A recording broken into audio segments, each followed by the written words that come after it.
नमस्कार दोस्तों, art visual art में आप सभी का एक बार फिर से स्वागत है। आज हम सॉल्व करेंगे एनसीईआरटी सिलेबस के द्वारा क्लास 9th की ज्योमेट्रिकल ड्राइंग के अंतर्गत उनका क्वेश्चन नंबर 1, 2, 3 एंड 4। तो फ्रेंड्स, जैसे कि आप सभी को पता है कि जो क्लास 9th का एनसीईआरटी जो सिलेबस है, उसमें जो क्लास 9th का जो सबसे पहले जो क्वेश्चन जो स्टार्ट किए गए हैं एंगल्स के, वो हुए हैं आपके कोण, बिंदु, रेखाओं से। यानी कि जो आपकी 6th क्लास की जो आपकी पहले जो क्वेश्चन थे बिंदु, रेखाएं और कोण से, तो यहीं से जो है सिक्स क्लास के ही एंगल्स जो है वो 9th क्लास में भी शुरू हुए हैं। तो इसके लिए आप 9th क्लास वालों को सबसे पहले जो है इसकी डेफिनेशंस को लर्न कर लेना है, इसको देख लेना है और उसके बाद आपने ये एंगल सॉल्व करने हैं। तो आइए अब हम देखते हैं आज का हमारा पहला क्वेश्चन। और हमारा पहला क्वेश्चन है, दी हुई ए बी रेखा के प्रकार द्वारा दो समान भाग करो।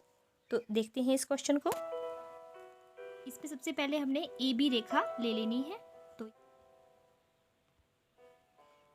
आपको ए बी रेखा दी गई है, तो आपने ए बी रेखा जो है ले लेनी है, ए और बी। अब हमने इस ए बी रेखा को प्रकार द्वारा दो समान भागों में डिवाइड करना है। तो आप जैसे आपको पता है कि आपने बी पे प्रकार रखनी है या ए पे रखनी है, थोड़ा सा आपने इसको किस तरह से आपने इसको दो भागों में डिवाइड करना है, इस तरह से आपने इसकी चाप लगा देनी है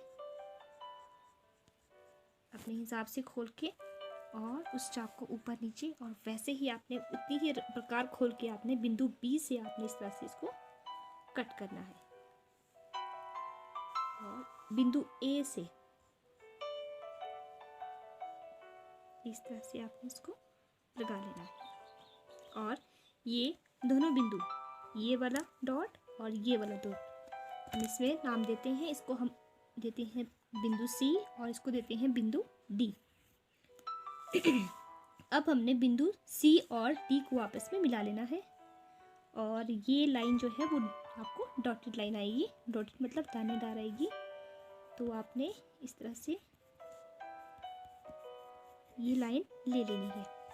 इस तरह से जो यहाँ पे ए बी रेखा को बिंदु ओ पे कट करती है, तो इस तरह से यहाँ पे ए ओ बी जो है वो दो समान भागों में जो है कट जाता है। यानी कि ए बी रेखा को बिंदु ओ दो समान भागों में काट देती है। तो इस तरह से ये हमारा पहला क्वेश्चन हो जाता है। नेक्स्ट क्वेश्चन है क्वेश्चन नंबर 2, दी हुई चाप ए बी के प्रकार द्वारा दो समान भाग करो। तो आइए देखते हैं इस क्वेश्चन को भी। चाप ले लेंगे प्रकार की सहायता से। तो इस तरह से मैंने प्रकार अपने हिसाब से खोली है, और मैं एक चाप लूँगी, और चाप आपको पता है वो अर्धवृत्त से छोटी होती है चाप। थोड़ी इस तरह से मैंने ये चाप ले ली, और इसको मैंने नाम दे दिया ए और बी। अब हम क्या करेंगे, इस ए बी चाप को स्केल से आपस में मिला लेंगे। इस तरह से इसके कोनों को आपस में मैंने डॉटेड लाइन में मैंने इसको मिला लेना है। अब हम इस चाप को जो है दो समान भागों में डिवाइड करेंगे। मतलब जैसे हमने इसी पहले के क्वेश्चन में हमने इसको ए बी रेखा को किया था, अब वैसे ही हम इसको दो समान भागों में, थोड़ा सा हाफ से थोड़ी ज़्यादा आपने प्रकार खोल लेनी है, और इस तरह से आपने चाप लगा लेनी है, और ऐसे ऊपर की तरफ, और बिंदु ए से भी आपने वैसे ही आपने चाप लगा लेनी है।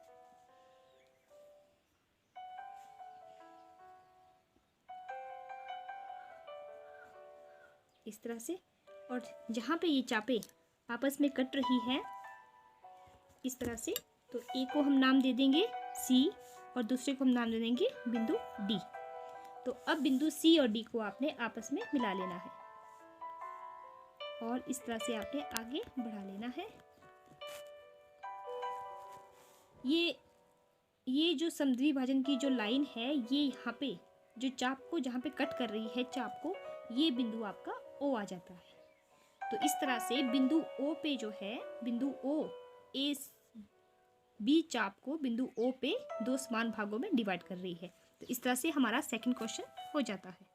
हमारा नेक्स्ट क्वेश्चन है, दी हुई रेखा ए बी पर बिंदु ई से जो रेखा के मध्य में दिया है लंब उठाओ। तो इस तरह से मैंने ए बी रेखा ले ली है, ए बी, ए और ये रेखा बी।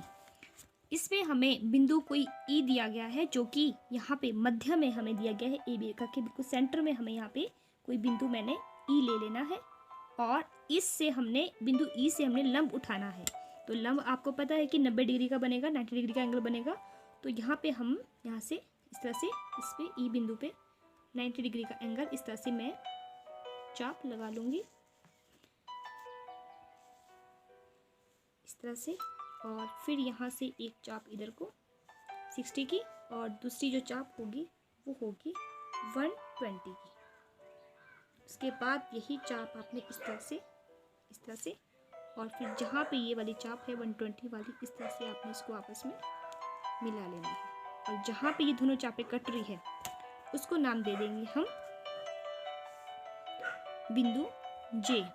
और ये जो पहली चाप जो लगाई थी 60 की वो जी बिंदु है और जो दूसरी थी वो एच बिंदु है। तो अब हम जे और ई को हम आपस में मिला लेंगे इस तरह से।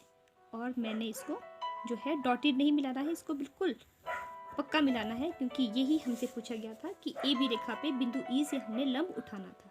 तो इस तरह से ये वाला क्वेश्चन हमारा हो जाता है और ये 90 डिग्री का एंगल हमारा बन जाएगा। हमारा नेक्स्ट क्वेश्चन है, दी हुई ए बी रेखा पर बिंदु बी से लंब उठाओ। तो आइए देखते हैं इस क्वेश्चन को। और अब हमें सबसे पहले इसमें भी हमने ए बी रेखा ले लेनी है। तो ए बी रेखा हम ले लेंगे इस तरह से। मैंने ए बी रेखा ले ली, ए और बी, और हमें बी से हमने लंब उठाना है। तो जो बिंदु बी है यहाँ से हमने जो है लंब उठाना है। तो लंब के लिए आप सभी को पता है कि लंब के लिए हमें क्या करना होता है, बिंदु बी पे हम क्या बना लेंगे, 90 डिग्री का एंगल बना लेंगे। तो इस तरह से मैंने प्रकार खोल दी है, अपने हिसाब से अपने प्रकार खोल लेनी है और इस तरह से आपने एक जो है सर्कल लगा लेना है। और जो इस तरह से पहली